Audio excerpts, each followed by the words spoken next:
All right, I go. was waiting for that. Hello, hello. This is Ignacy Trzewiczek from Portal Games. And Corey Thompson from Above Board TV, Rose Gauntlet, Play to Z, etc. And this is the Podfather of Gaming, Stephen Bonacore. You are listening to Board Games Insider, episode 375. And we're recording this on June 24th, 2025. Board Games Insider, powered by Board Game Geek. Gentlemen, good to see the whole team here today. Everybody was dispersed to the winds over this last week. We'll talk about where everybody was and is in a moment. Ignacy, take us away. What is going on at Portal Games? I just mentioned for those who are not watching these podcasts on YouTube, information to all our listeners. We are recording, as you can see, everyone is at home, which is a rare situation. We are recording from our homes for the second time in this year, probably. So, Maybe. Uh, a rare occasion.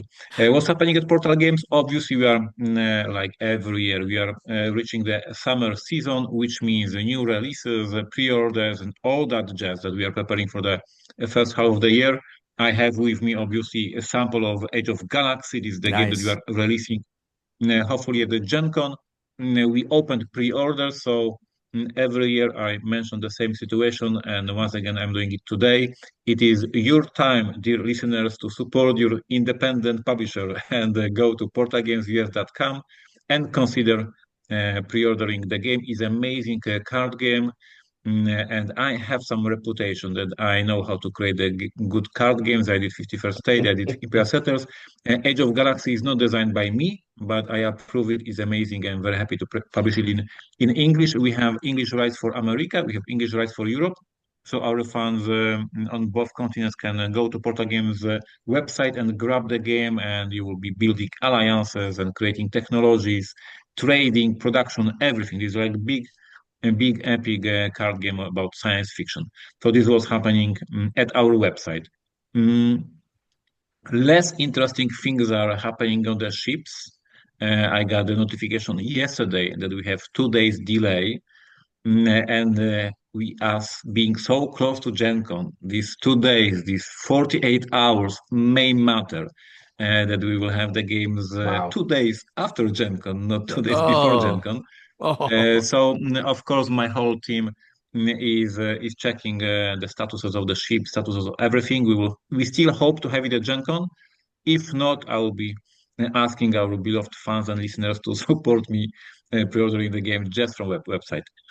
So this is crazy stuff that is happening, and we mentioned this already many times at the beginning of the year when the whole tariff situation started. Now to give the geopolitical situation what's happening on the seas, when all the manufacturers, all the producers, all the companies finally released the products from China when the tariffs dropped a little bit. Now we have so many ships on the oceans and the seas, so busy time at the ports that there is this additional fraction and additional delays, and everybody is now hoping and praying to have their product in time for the season. So anyway, go to portalgamesus.com, support indie publisher Ignacy, and pre-order Age of Galaxy. And if you are going to Gen Con, I would say it's a flip of the coin. There will be Age of Galaxy or there won't be Age of Galaxy. On a silly note, on the silly news from Ignacy and Portal Games, 2 days ago, I got a very important follower. I'm reporting it right now, so be careful. Ambassador of New Zealand decided to follow me on Twitter. Is I don't know why. I hope I didn't do something bad. I hope they are just appreciating Robinson Crusoe or other designs. But I was mind blown when I woke up in the morning and I see you just been followed by Ambassador of the New Zealand. So Yeah. this and is cool. are you saying Ignacy Trzewiczek accidentally starts war with Polynesia. uh, are you saying embassy as in the embassy in New Zealand? Yes, Okay, yeah. official, and I double checked the account. Wow. This is not fake. This is not something. This is actual ambassador of the New Zealand following me. So guys, you can go to Twitter and be cool kid and follow me like the ambassador of New Zealand.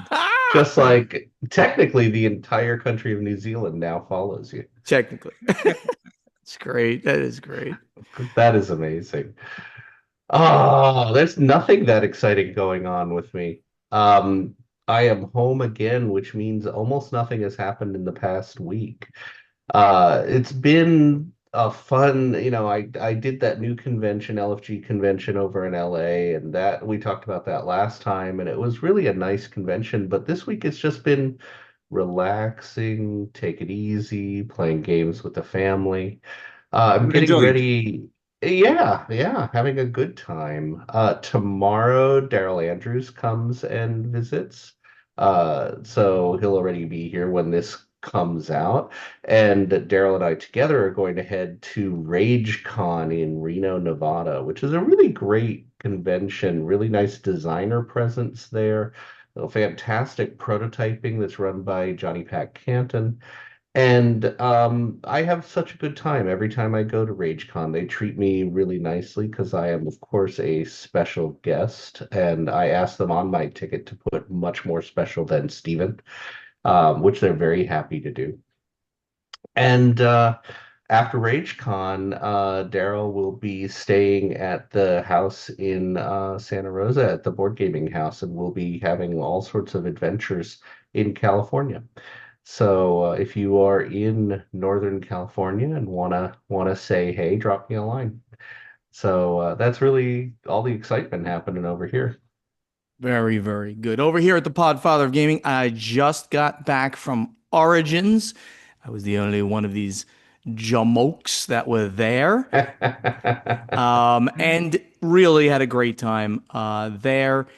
Old friends, new friends. I won't even name them because I'm going to miss half of them at least because, well, I'm bad with memory. And it was just like everything. You know, you walk through the exhibit hall, every 10 feet, you're waylaid by somebody else, somebody you know, or somebody you don't. Plenty of those, hey, Bonacor, big fan of the show, and plenty of those moments. And it was really great. Thank you, everybody. As we always say, we really want that. We want to interact with the fans and the friends out there. So that was great. And as far as Gen Con and the vibrancy or lack thereof, I'll give you more stats during the event deck because literally yesterday, email went out to everybody who's on their mailing list, and we saw the stats.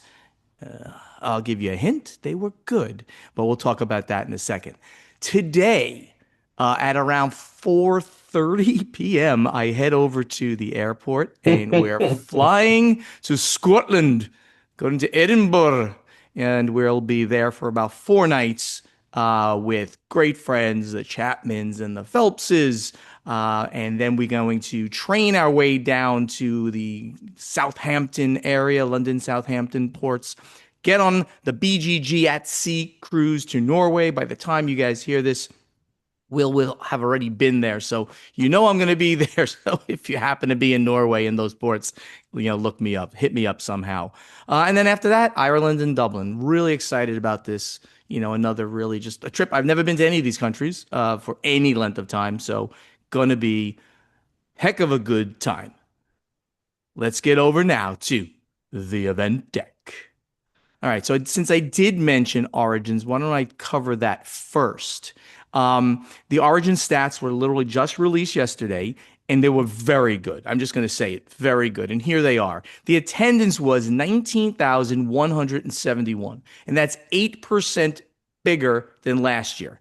To give you a perspective, 2019, the pre-COVID year, actually reached over 20,000. But Origins, unlike all the other conventions, never recuperated, never got back to those levels again. However, they're now really looking much better. So 19,100 attendance, which is up 8%. Scheduled events, 7,800 plus, up 27%. Exhibitors, 410, up 26%. And a game library checkout, 6,600. Lots and lots, almost 100 units of blood donated, and charitable donations by the attendees of more than $21,000. So I would like to say, while a lot of people were ringing the death knell for Origins, it's looking much better now than certainly it has over the last few years. And while I was in the halls, just to give you a perspective, on Saturday particularly, quite crowded. So a lot of people at first on Thursday were like, I don't think I think the attendance is going to be down from last year. Apparently not. The attendance certainly up 8% and it got really vibrant. And I know Play to Z, I spent a bunch of time there to hang out, say hello, talk to Zev a lot. They did well. And other attendees were saying some were really good and some were like, okay, not bad. So the general feel was the show was good.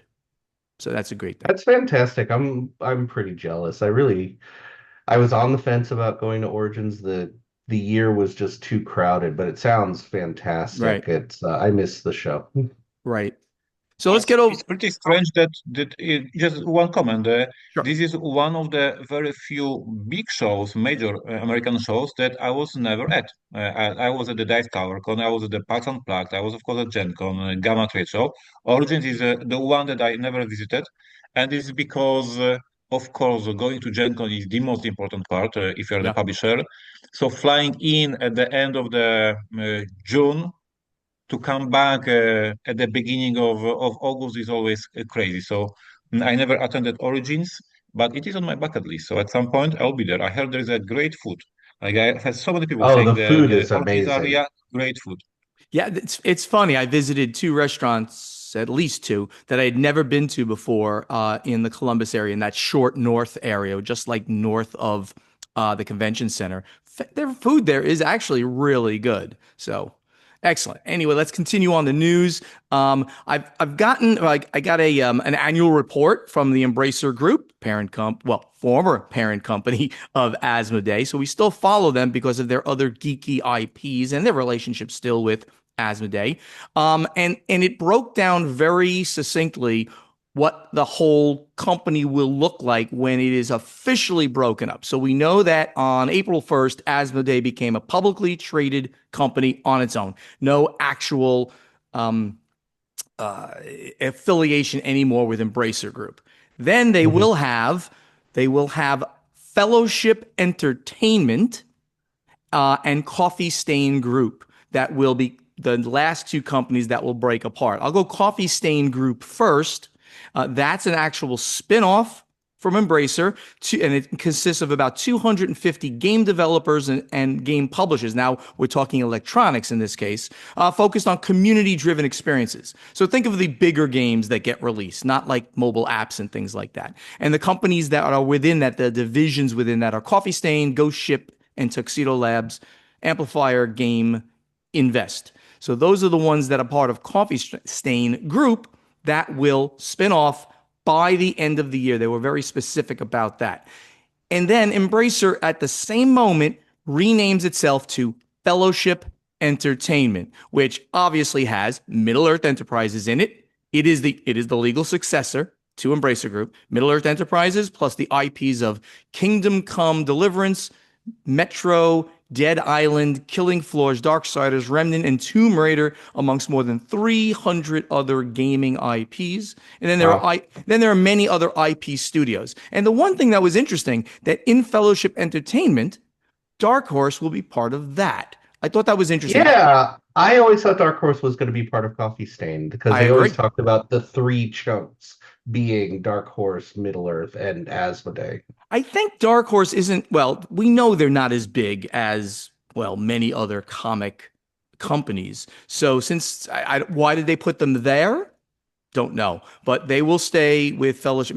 Maybe one of the reasons is all the IPs that Dark Horse deals with, and therefore they can Sure. license. This is a licensing company. Let's face it. Fellowship Entertainment will license you an IP. Go ahead, go run with that in your board game or in your movies or whatever you're trying to do. Yeah, the number of video game IPs, big video game IPs, is Yeah, just ridiculous. The right. list is incredible. So I wanted to bring that out to try to demystify the craziness that's been going on as far as Embracer Group is concerned. And of course, as we know, Asmodee is the third piece, which is now completely 100% separate. And it says actually that it happened in February of 2025, not April 1st, as I just mentioned. All right. This is a very interesting news story that Panda Game Manufacturing is expanding to Brazil. So, right, Panda Game is one of the Yeah. largest game manufacturing concerns in China. They're actually technically a Canadian company that deals with many manufacturers in China. So they will be your like sort of an agent to get you into all these different factories. So Corey, they sent you this email to talk about it. So Yeah. tell us about it. So this came from Ben Rossett, game designer, really super nice guy who I've known Hmm. for a long time.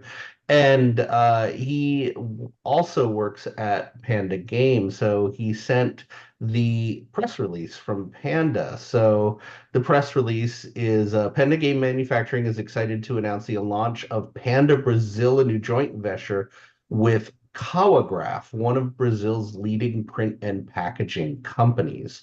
So this is huge, obviously, because they chose to do this because of the tariff situation. Panda has the market share of manufacture for board games. I think I can say more board game companies use Panda than any other manufacturer at this point.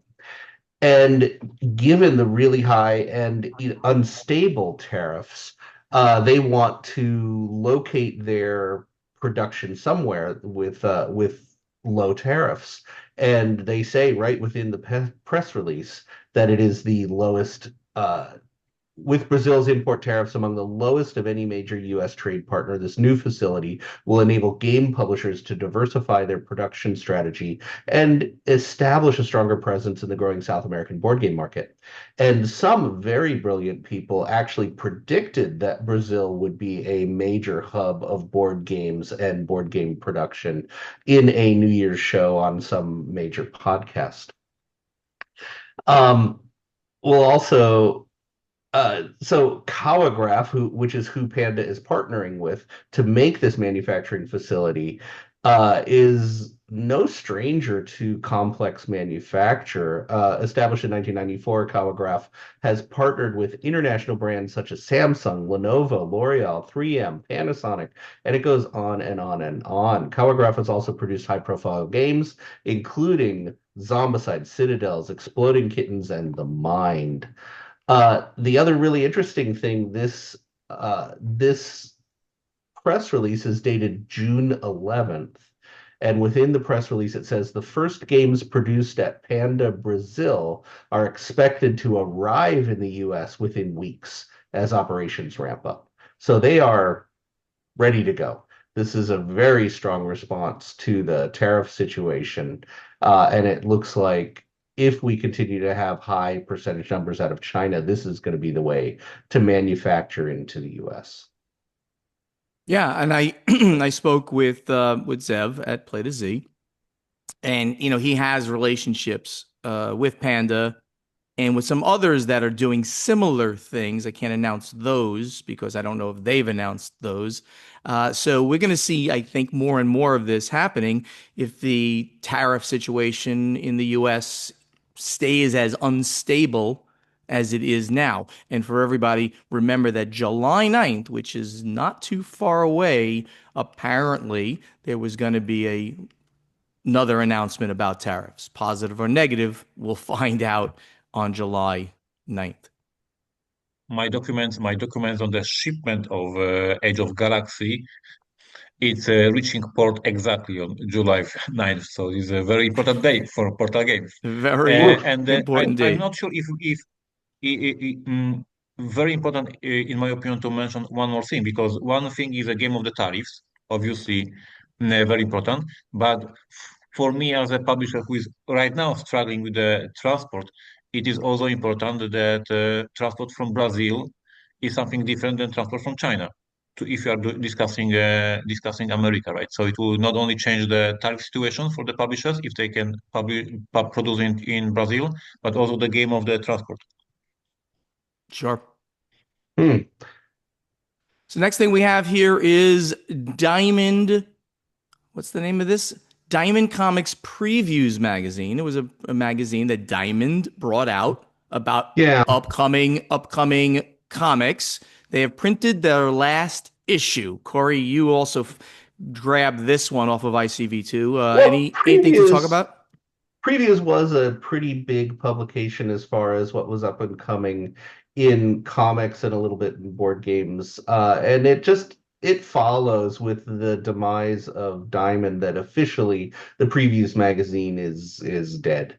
The Previews magazine is no longer happening. The print edition of the July 2025 Previews uh, ha was due to be released this week. It's the last one. So this is out of ICV2. Um, so it's just another part of the demise of Yep. Diamond, but it was a big part of the industry was this announcement magazine. Right. Right. So we have another one out of ICV2, and it's about Darrington Press, which we've reported on very recently that they hired two heavy hitters from WotC, D&D designers, and we now have another item from Darrington Press that Ivan Van Norman is exiting Critical Role's Darrington Yeah, Press. Ivan, super nice guy, has been Great guy. the face of a lot of sides of role playing within our industry, including Darrington. Ivan Van Norman's been the head of Darrington Press since the company was first launched by Critical Role in 2021. Uh, yeah, he is moving on. So he's going to focus on Hunters Entertainment, which is a company that he started 15 years ago, pursuing new passion projects. Hunters Entertainment has done things like Alice is Missing, Kids on Bikes, very popular RPG IPs. So wish the best of luck to Ivan. Absolutely. And just to so that some people may or may not know the name or know him if they ever watched King of the Nerds back about 20 years ago. That was a television show. He won. He became the King of the Nerds. It was a really great show. And that's how I got to first know of him. And then I met him and I fanboyed on him because I loved that silly Oh show. yeah, he's been a fixture in our world Yeah. forever. Yeah, so good luck with whatever you're going to be doing, Ivan. Atomic Mass Games, that's a division of Asmodee. They do the miniatures games, essentially. They're announcing price increases. Now, we just mentioned last week that Fantasy Flight, I'm pretty sure it was them, did a Yeah, 15% increase. So every brand is going to do this individually. Kind of weird. Let me read from this I announcement think we're on. going to have a domino effect. We're going to have a lot of companies, and it just so happens a lot of them are going to be interrelated. Mhm. There's going to be Asmodee brands and non-Asmodee Yeah. brands all kind of following suit. Yeah, it's not much to report other than they are increasing prices by approximately 15% due to rising import costs, and the pricing will appear on pre-orders starting July 1st, followed by a price adjustment for previously released items that will go into effect on July 15th. Yeah, we're just going to hear more and more of that, sadly. Tabletop Tycoon is now rebranding. Interesting. This is after they purchased the five IPs from Simon, Blood Rage being the biggest one. That was based, I think it was five, all Eric Lang titles, right? Yeah, So yeah. they bought all these things and now they're rebranding uh, to mark the next chapter in the company's development. ICV2 again, Tabletop Tycoon announced that they will be going through a rebranding process to mark the next chapter in the company's development. As part of this process, Tabletop Tycoon will become Tycoon Games. The company's name change is aimed at better representing their growing portfolio of games and commitment to creating memorable gaming experiences.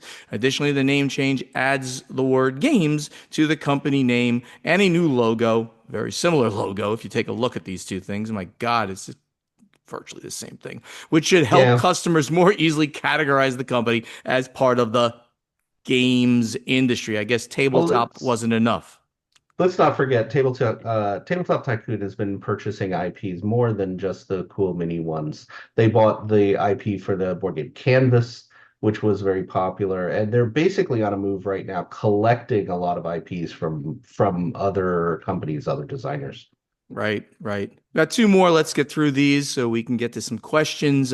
We have the Diana Jones Award finalists are announced. Corey, why don't you take this?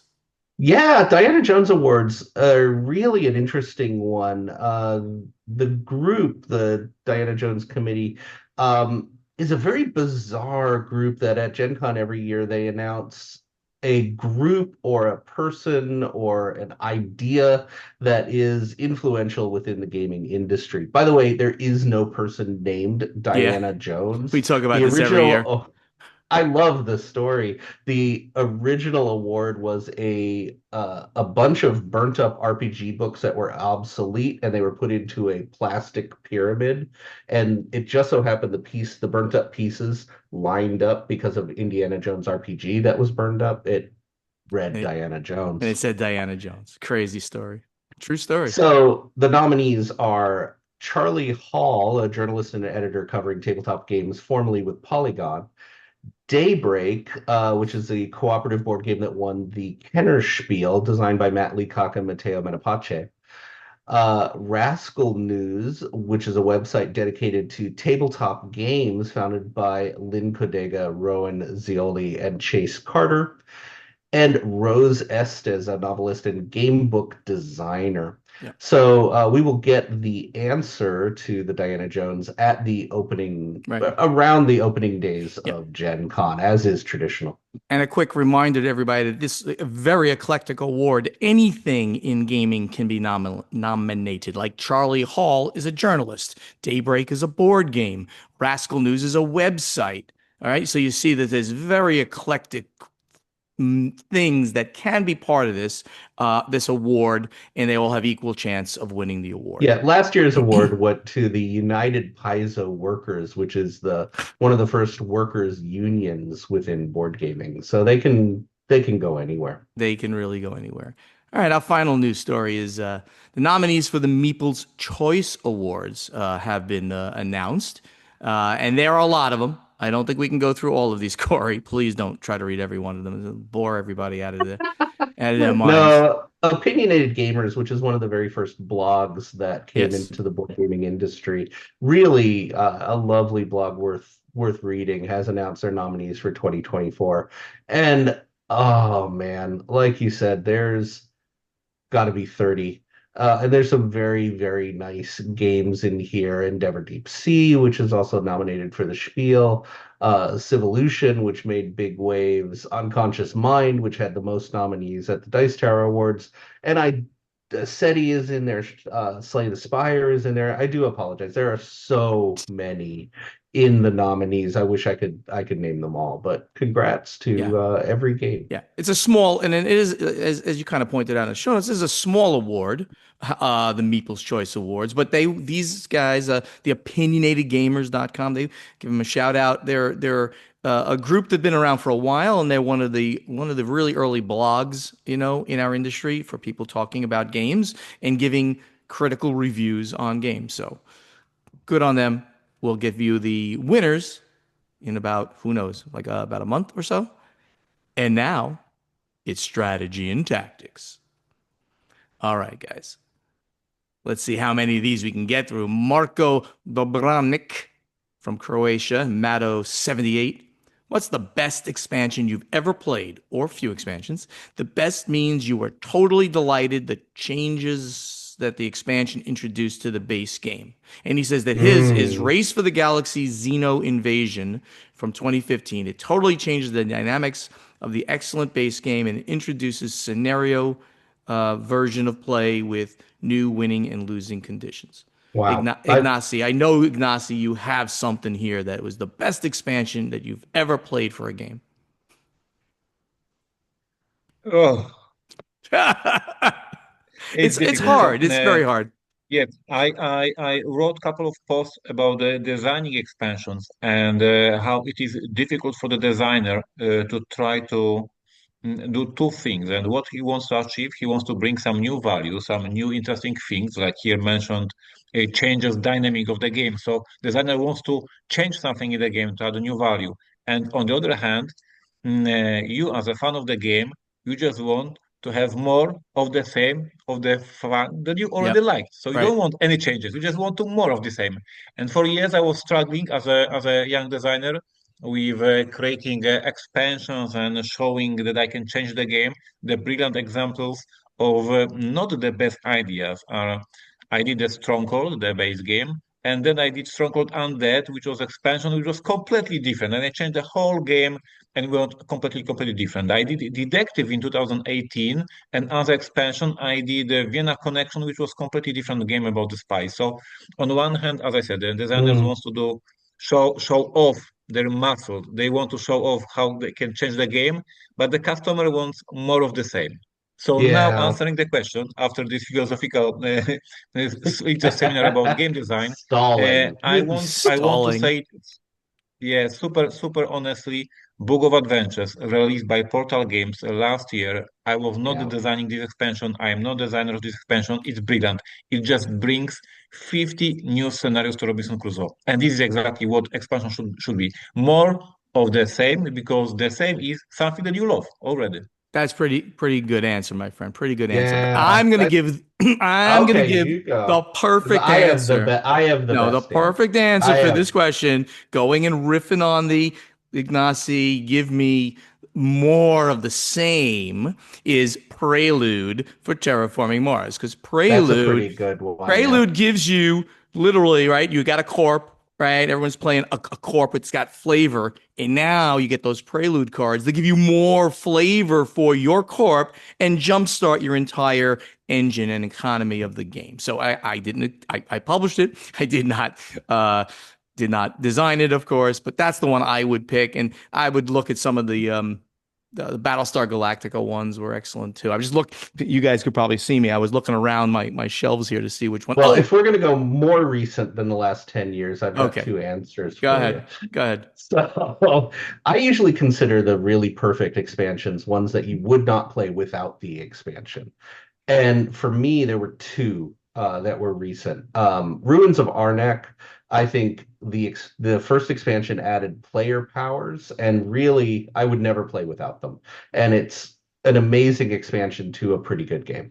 There you go. And the second one is Ark Nova, the expansion that added the action powers and variable action powers to Ark Nova. Really, I would never play without it. It doesn't add any significant complexity. It adds some new actions and new abilities to the game, which really elevated it and improved it. So those two are my answers. Blah blah blah. That's not so good. Also, I'm They're mentioning great. I'm mentioning Flamme Rouge Peloton, the new types of the streets, like the cobblestones and the choke points, and that's great. Oh, it's so good. It adds exactly what you need to the game. Anyway, Arc Nova stuff is great, but you don't need it. Anyway, all right, You need the new expansion. Tommy Kerbo, who's at T Kerbo. He posts, asks, Howdy, it's Tommy from Texas. I'm always looking to save shelf space, and one way I do it is by throwing out inserts and placing games in smaller boxes. That's pretty cool. I get smaller boxes from games I don't want. Cons, I don't want cons, and Yep. from friends who know I'm always looking for smaller boxes. Oh, he just gets smaller boxes from various places. Some games like Furnace will fit into a box half the size of the original. I don't want the playmat or the expansion, as I'm happy with the game just as it is. I print off a new cover from the internet, tape it to the new Mm. box, and I'm good to go. I think Ah. a lot of people will hate this idea. Sorry, Tommy. It hurts me right Makes here. it far easier to carry around more games. It certainly does. My question is, why do publishers use boxes way bigger than necessary? The insert, the way it looks on the store shelf, room for more content, something else. Tell me why. Ignacy, you know the reason. Why do I publishers? have, yes, It's I easy. have an answer, and I think we already Yeah. discussed this, but the podcast is 10 years old, so sometimes we have to repeat. Yep. There is a case here in Poland. It is a perfect example. The case of the publisher called Granna. They released in Poland a brilliant game. Hey, that's my fish. Brilliant game. I strongly recommend to it. Great game. And the game was selling so in Poland. So Granna decided to republish it in a bigger box. The same components, they just repacked the components, the same components, the same rule book, everything, just bigger the box. The sales going up. Why? Because so many people are buying the games for the gift as a present, and you go to the store and you want to sell something that you give to your friends, and it should look epic. So you are looking for the bigger box. Obviously, these days Yeah. when we all have our Kallaxes full of games. Maybe among gamers, among geeks, maybe this trend is going down. Maybe we now appreciate smaller boxes. But basically, the random customer who Yeah. goes to the random store, they want to buy a present and they're looking for the bigger box. This is the data. Like I have a proof here from Polish market. It's true. Well, It's there's true. there's also the other side of that is box size correlates with perceived value of the game, and that can be Exactly. a double-edged sword. So if you have a very light game in a very big box, a lot of the players will complain it's not worth it. And if you have a really intricate game in a smaller box, it won't sell because people will perceive that it is a lighter, smaller game. There's this perceived weight of the game and value of the game by the size of the box. And The And there is, other, if I may, one more thing, because yeah, there's a very interesting case in our industry. The publisher Graphical Games. They hacked the system by yes, publishing games in a smaller box by packed insanely the components. And actually, to be honest, these games should be sold in a bigger box. But he hacked the yep. system. He put these components in a smaller box, and it blew mind of you gamers. And this is how the company got more recognizable because, oh my God, how much content in this small box.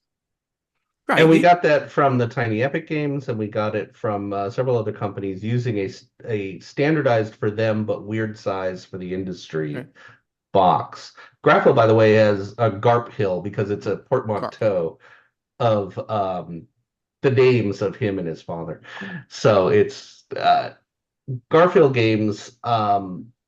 They've done a system now where they do 3 games in a trilogy in that original small size. Then they redo one of the games or several of the games in a new, bigger version. They put it in a standard size, bigger box that will hold expansions and everything else that was made for the game. So they have a whole system in place of increasing box size as they make further versions of the game. I'll add one more thing into this. Bigger box, potentially larger price because of the fact that it looks bigger. So a publisher can, assuming they put enough stuff in there at least, they can justify slightly higher prices for the MSRP. That's just psychological fact. Oh, yeah. Gustavo, who's at Maisum Gustavo, he says, hello. I have a question that I will probably ask myself some years from now since I've recently started a podcast of my own. And don't take me wrong, I'm just curious about this. Uh-oh. Why do you keep doing this podcast? You know, I ask myself that on a weekly basis when I'm about to get on a darn Every plane. day at A 6 darn a.m. plane. Why do I gotta do this podcast? I haven't packed one thing for this 2.5 week trip to Europe. I just want to point. Paula, she's packed. Me, not packed. She's smiling over there. And he said, continues, I mean, since this is not where you get your bread and butter from, allegedly. No, truly, we don't make money. Obviously, we don't make money. We don't charge you, nothing like that. There's a little bit of advertisement, but, personal advertisement. You have been doing this for over 300 times, literally. What keeps you going? I think this is a very personal question. Like each of us probably has a different answer. Ignacy, what keeps you going here doing this? I can practice my English. There he goes. He can practice his English on a weekly basis because otherwise he can't practice. He's in the, right? In Since a year or a couple of months, now I can see my beautiful face on the front page of Board Game Geek. And let's see, the answer is obviously first, of course. So it became a social and amazing weekly event with my friends. So this is like when we started with Mr. Bonacor, we were just knowing each other a bit, and over the years we became friends because of this podcast. Let's face Sure. it, that this is the truth. So it's now meeting with the friends every week. And as Steven mentioned, of course, I have a chance to talk about our games, portal games. I can promote my products, and this is also important for the podcast and for the business. But I believe that I will still be hanging out here with these two gentlemen, even if there's no Portal Games USA anymore, right? Because Jesus, silly fun every week. Thank you, I Ignacy. I really, really just enjoy it. And plus Steven yells at me if I don't do it. So, Yells and at you even if you are doing because you yeah. cannot clap at the beginning. It's true. It's true. I'm trying to be all philosophic here with a one-handed clap, and he just yells at me. Oh, he's such a pain in my butt when we start this show. And you guys don't hear about it, and you guys don't see about it because I start the recordings afterwards. Um, my reason is actually fairly simple too. This is one of the things I do as a give back to the industry, right? I mean, we retire. Allegedly, I'm retired, and but the knowledge, of course, it doesn't go away. It doesn't seep out of my brain. I didn't forget how to publish games. I don't forget how the industry works. So I want to give back to you, the listeners, the fans, and there are industry people that listen to our perspectives too, which is very complimentary, right? If somebody who already knows all this stuff or should know all this stuff is listening to us three guys, they probably, think that we have something interesting to add too. So I want to be able to give back to everybody during this. It's worth the 1 hour to record it, another like say 2 hours to get it all ready. So that's what it takes me, and then each of us has to take something around that amount of time as well. So great question. And I hope, Gustavo, you're still doing this 375 episodes from now. Steve Chivers from Australia, good guy. He's an awesome guy. He's got his own podcast out there, and I got to know him on cruises, Podfather the cruise. He's I have a question. Uh-oh. Yeah. Are we going too long already? Are we? Oh, we're close. Oh, I guess maybe we have to take Steve's next week. You think so? Okay. I don't know Steve, because Steven will be. No, no, no, no. It's not my fault. Hey, hello, dear listener. It's not my fault. I was just looking at the watch. you're the one who's supposed to keep. Ignacy is the keeper of the He watch. is the keeper of the watch, and when you're not here, all kinds of bad crap happens. So, I like to talk, so it goes long. Steve, I will take this question, Mr. Chivers. I will take this question from Norway next week. How's that? So, in the meantime, let's get over to let's get over to play testing. You threw him off totally. Oh, you completely threw me. You completely threw me. Okay, so Corey, thank you again for creating questions. Appreciate Sure. it. Tell us about this amazing question that you want to talk about. You've asked everybody. So it is genie time. You can take complete control of one game publisher. What would you demand they immediately do or stop doing? I was very excited to see what would come of this, because It went a totally different direction than I thought. Uh, it was really interesting. I'll be quite honest, there was a lot of, man, I hate it when they do that. let me see. We have Al Mad. He says that game comes with actual. Oh, I don't even know who he's talking about. So okay, Al, sorry, I didn't quite understand. Maybe it's in relation to another answer. Let's get to somebody else here. Sorry. Uh, I have a great answer. Go ahead. Okay.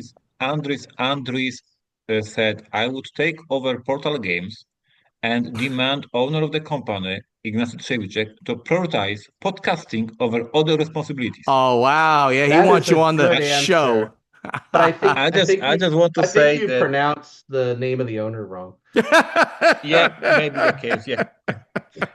I'm doing one podcast in English. I'm doing one podcast in Polish, and I'm a biggest Polish vlogger for comic books. I have a personal YouTube channel here in Poland, so I talk a lot and I do a lot of podcasting, but I always can do more. That's true.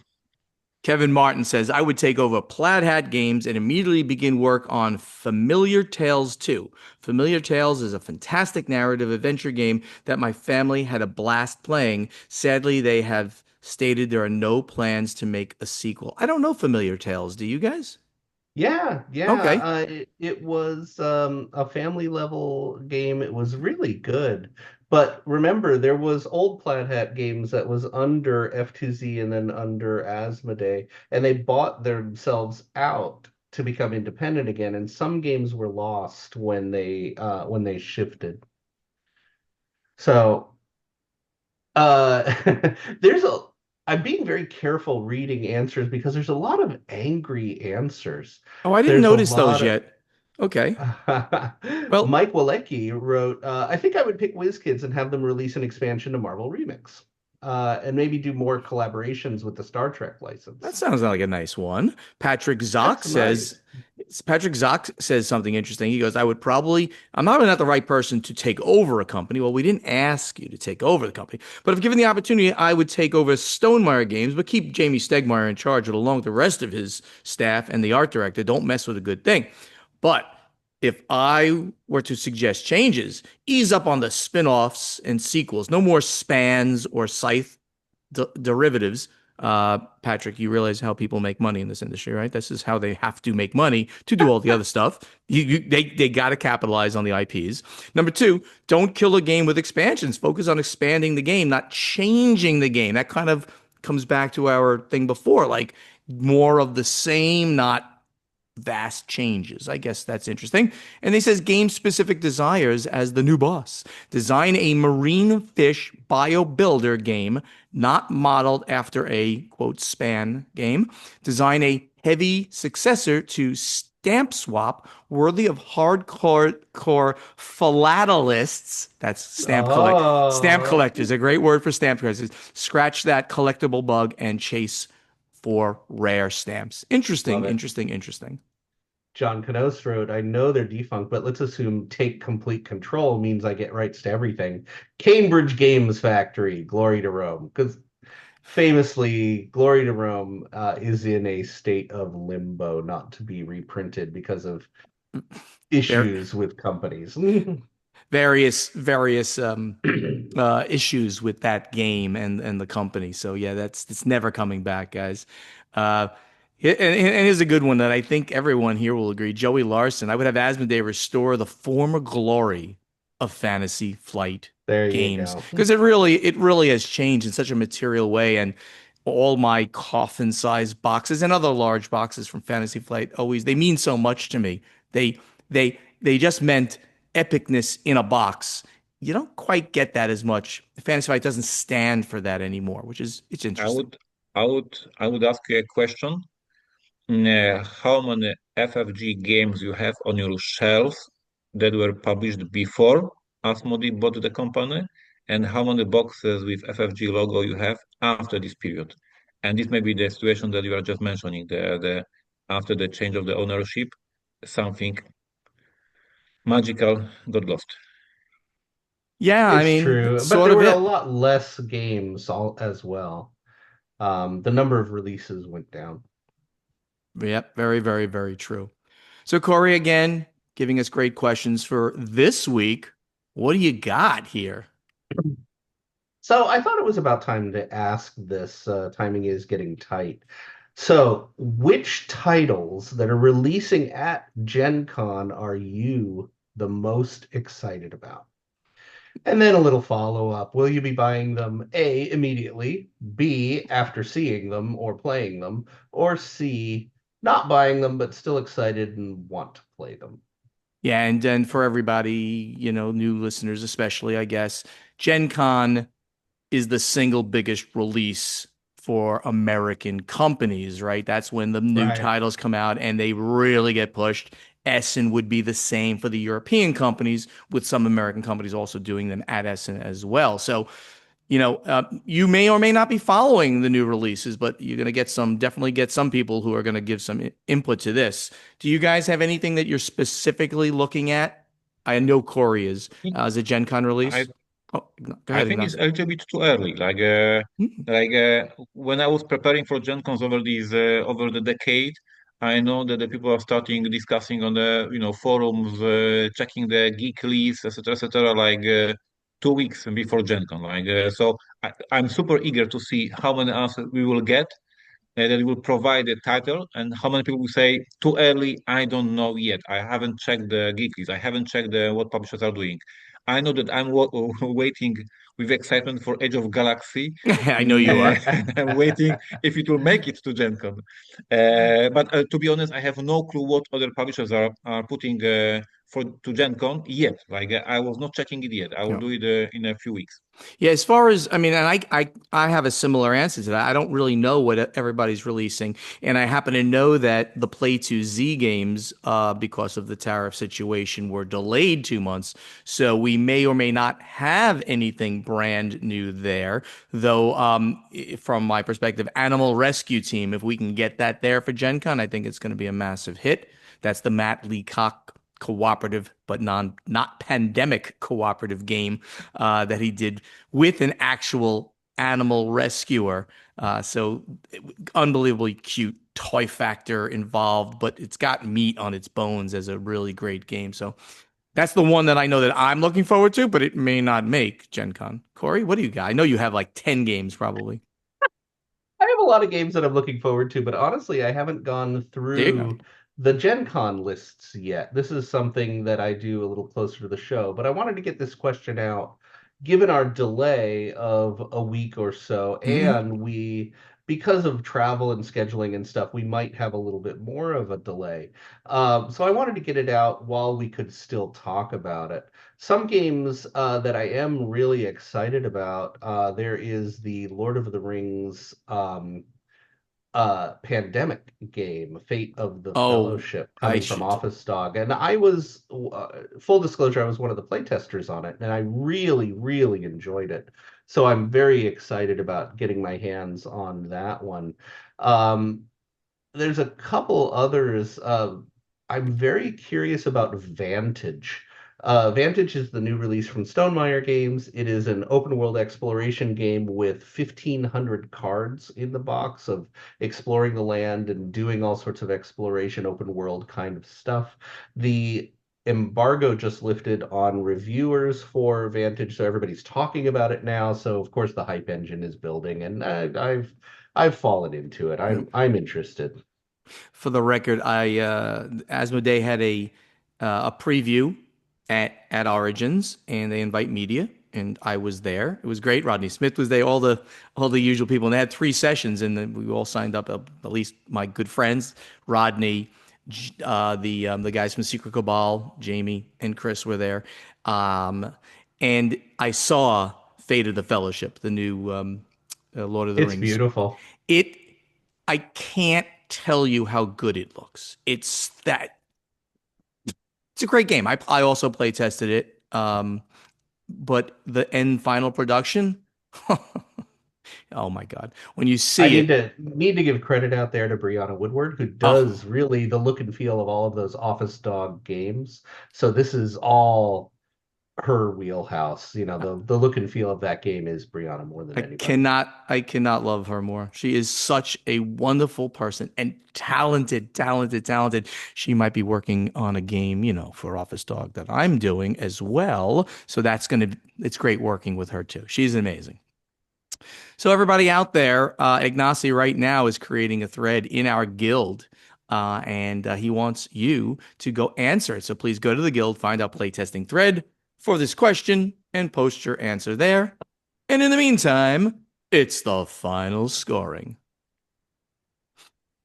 Thank you so much for listening, and help us spread the word about this podcast by telling your friends to download Board Games Insider wherever they like to get their podcasts, or watch Board Games Insider on the Podfather of Gaming YouTube channel. If you want to be part of this podcast, you can become a member of the guild on Board Game Geek. Then ask us questions for our strategy and tactics segment, answer our question to you from the playtesting segment, and simply do some of this posting. We want to hear and talk with you. Interact with us on social media as well. When we post, you can post back to us, and that's Facebook, X, Instagram, TikTok, Blue Sky, YouTube, and we are the same handle all over the place. It's at Board Games Insider, Portal Games US, Podfather Gaming, Dice Tower Dish, Play2Z Games, and Above Board TV. So please interact with us. Special call out to the YouTube channels, which are Portal Games Studio, the Podfather of Gaming, and Above Board TV. We would love to see you in person at an upcoming convention. And I think that's RageCon, where you're going to see Corey, or is right? Yep. There he goes. And me on BGG at sea, if there's any chance that you'll be there or in one of those ports I keep mentioning. Ignacio, you have any upcoming appearances? Absolutely. Essen Spiel. Essen. Okay, that's only about 6 months away. No, not quite six, but that's quite a bit away. You'll see it. You'll see all of us there at Essen. That's great. And then you'll see Stephen and Corey over at Gen Con as well, of course. Board Games Insider was professionally edited by Jake Thompson. Thank you, Jake, for being part of the team. And also that great voice you hear doing the intro, the outro, the in-between segments is that of Ray Greenlee. He can be contacted to do your voiceover work at raygreenleevoiceover.com. Gentlemen, that brings us to another amazing episode's end. Do you have anything else to tell our listeners right here at the end, which keeps them listening till the final second? I got a kick out of this. So, listener Ben Stein Oh, good friend of the show. is a really good friend of the show and a quantum physicist. Just want to put that out there. Oh, wow. Um, so, we had a discussion on the show in mid-June about random numbers and how difficult it actually is to generate a random number. And I talked about this facility that uses lava lamps. And the motion of the lava lamps generated random numbers for them, and they sold random numbers. Ben reached out and said there is a better way now. So NIST, the National Institute, and their partners now have made a quantum mechanics factory for generating random numbers.